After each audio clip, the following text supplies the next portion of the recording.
Ayan, isang magandang araw pong muli sa inyong lahat. Ako po muli ang inyong lingkod na si Kuya Marjan. At para sa episode na ito, matagal-tagal din tayong hindi nakapag-unbox kasi nag-ipon-ipon pa tayo ng konti.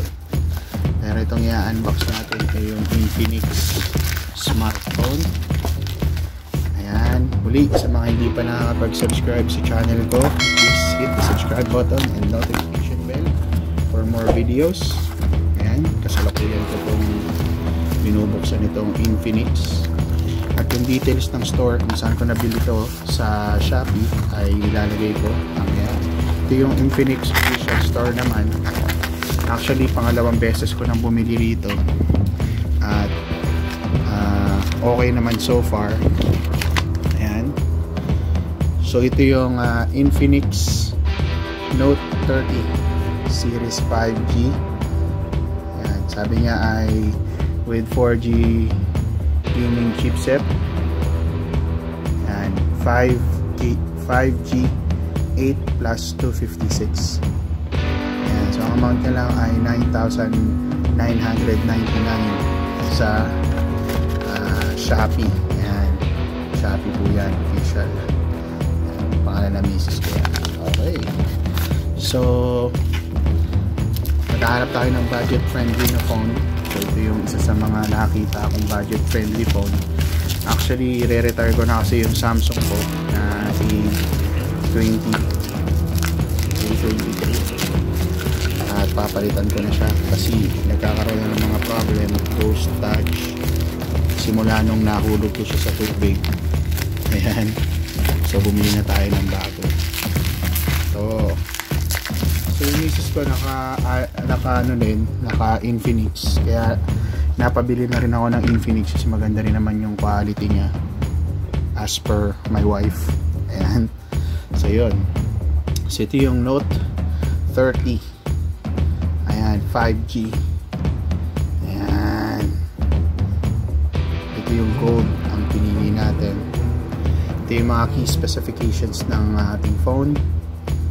Ayan, so meron siyang 45 watts all around fast charge, 5,000 mega battery, at meron siyang 16 GB extended RAM, or pwede nating i-up to 16 GB extended RAM dahil sa 8 plus 8 gig siya, and 256 storage. Android 30 na siya at dual speaker.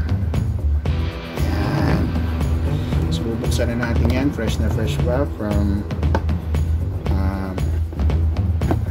the delivery. Yan, salamat sa mga nag-hit na or nag-subscribe na sa channel ko at umabot na tayo sa 1,000 subscribers. Ayan, palakpakan, yung views na lang ang problema. Ayan, so ito na yun at bubuksan na natin. Ayan natin yung loob. First time mga kaibigan. Ayun, so natin siya at ingat natin yung box, dahan-dahan. Ayan, so muli sa Shopee store ko po ito binili, sa Shopee ko po ito binili, sa Infinix store mismo. Para siguradong safe kayo, dapat doon kayo sa actual official store ng brand na gusto nyong bilhin. Kunwari bibili kayo ng Infinix, so yung Infinix actual store ulit yung bibili nyo. Again, ito yung pangalawang beses ko nang bili at ito yung aking piniling kulay. Ayan, napakaganda. So yan, at 9,900 or 9,099 lang lahat na to. At nakakuha tayo ng mga promo sa Shopee. Ayan, napakaganda ng quality at mukhang matibay talaga to. Ayan, tapos ang ganda ng likod. Yan, yung mga ganito wag nyo muna aalisin yan hanggat warranty pa, para siguradong mapapalitan. So yan, ang ganda ng camera nya, 108 megapixel, ultra clear camera. Yan, sigurado malinaw ang camera nyan.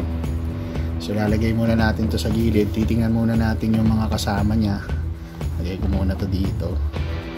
Ayan, naglagay ako ng rubber matting para hindi siya masira. Ayan.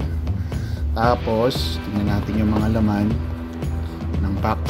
Angat na natin yung first key cover nya.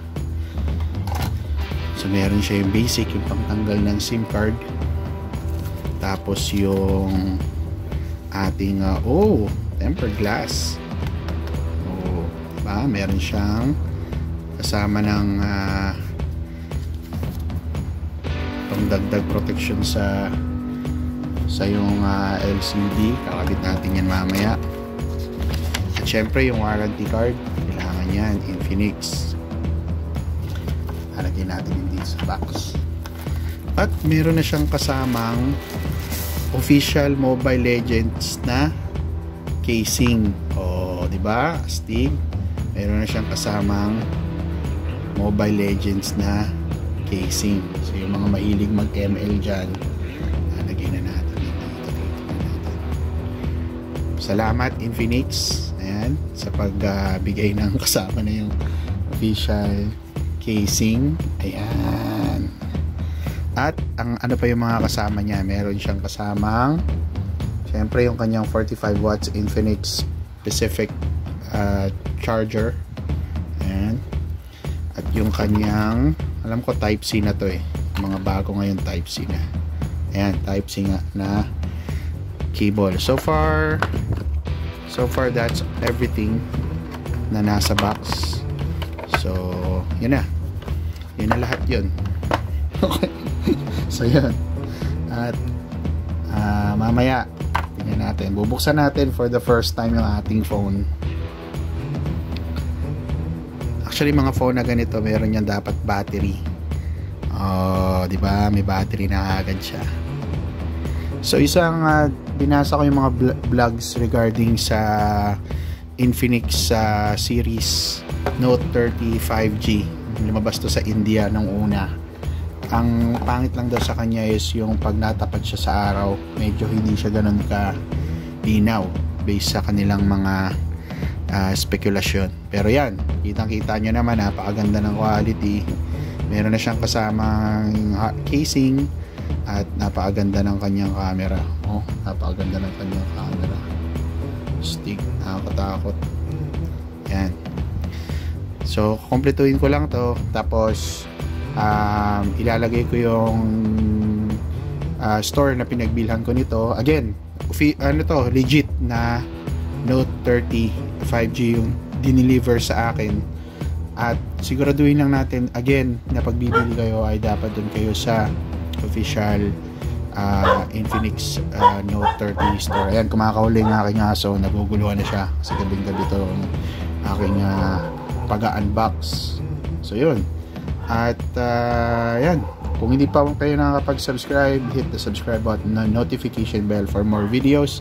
Tatapusin ko lang to. At siguro kung i-request nyo yung second video para makita nyo yung itsura, just let me know. At bibigyan ko ng hostisya pa rin ito sa mga susunod na araw.